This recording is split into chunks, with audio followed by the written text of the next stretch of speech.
Technically इस अवस्था को कहते हैं जीवन मुक्त अवस्था।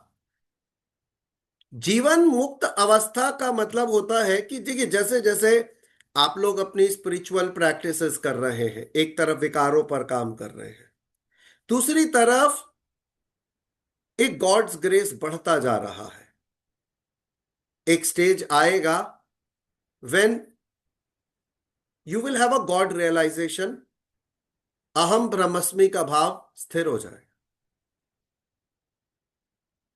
तब क्या? कोई तो चरम सीमा होगी जहां जाने के बाद क्या करेंगे?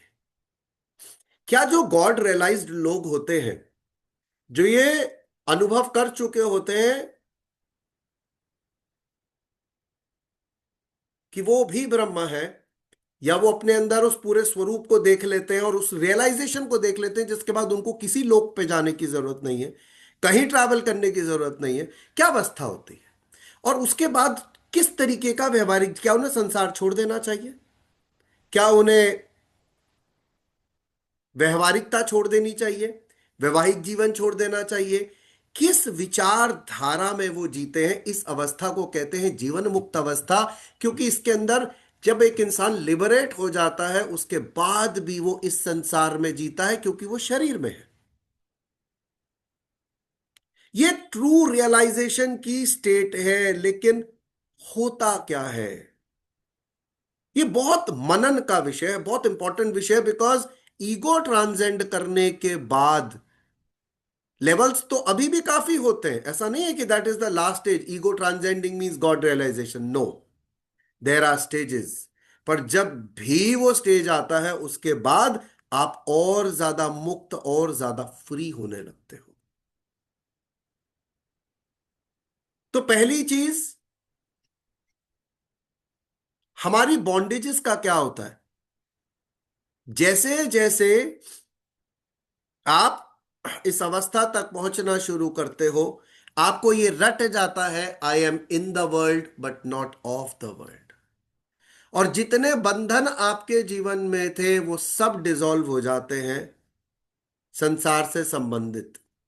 एक जीवन मुक्त व्यक्ति के अंदर इच्छाएं तो उठती हैं, पर वो उसे बांधती नहीं।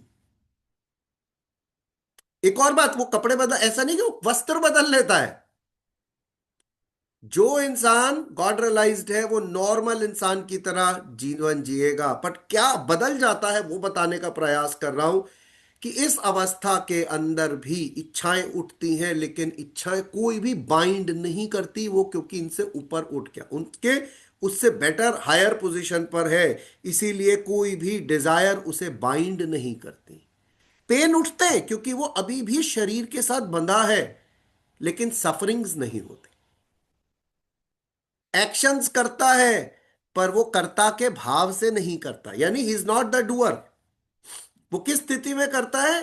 अकर्ता भाव से, अगर आपको ये बात ध्यान हो।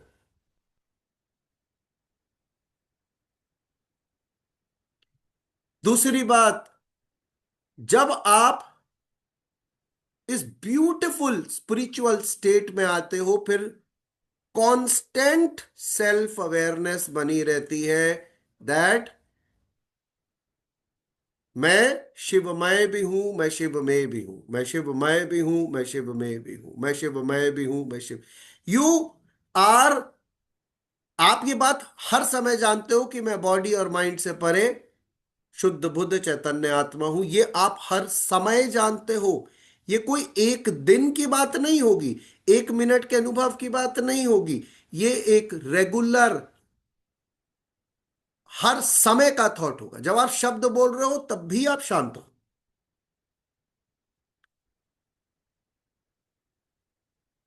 प्रेम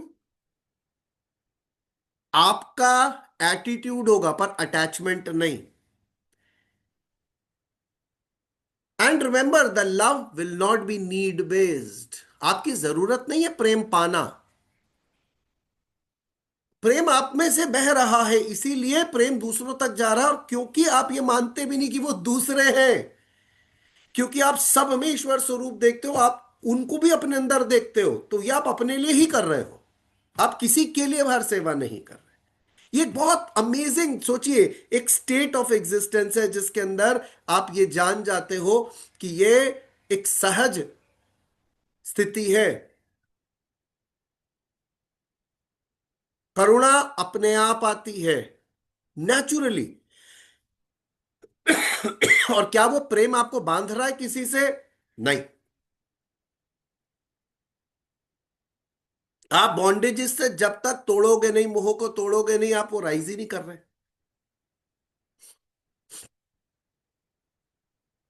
ऐसे लोग किसी भी बंधन में नहीं है, ना तो रिचुअल्स के कि उन्हें पूजा करनी ही है, मंदिर जाने के जाना ही है, ऐसी कोई अवस्था की उन पे रिस्ट्रिक्शन नहीं। उनकी आजादी है, उनका मन है, उनकी इच्छा है।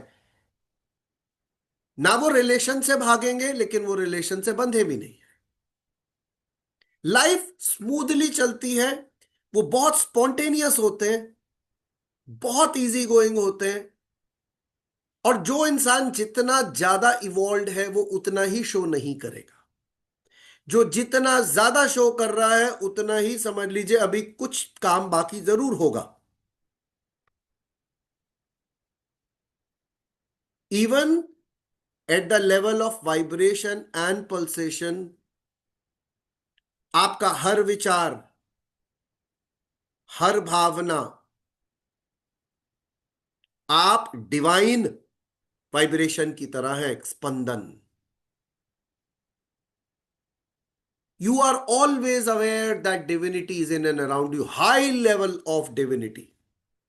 ये कोई याद नहीं दिला रहा है, ये तो है। कोई भय नहीं, कोई बंधन नहीं। आप संसार की चीजों को देख रहे हो जैसे वो लीला चलती है वैसे, बट प्रभावित नहीं, एंटेंगल्ड नहीं हो, फंस नहीं रहे हो। हाउस होल्डर हो, संत हो, साधु हो, इससे कोई फर्क नहीं पड़ रहा। जो मुक्त है वो मुक्त है।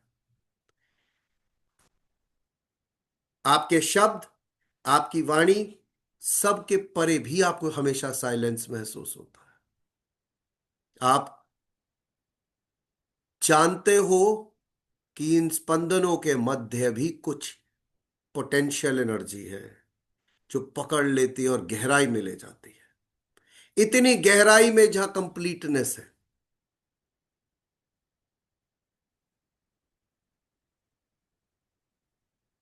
तो एक तरीके से पूरी आजादी में आप उस जीवन को जीते हो।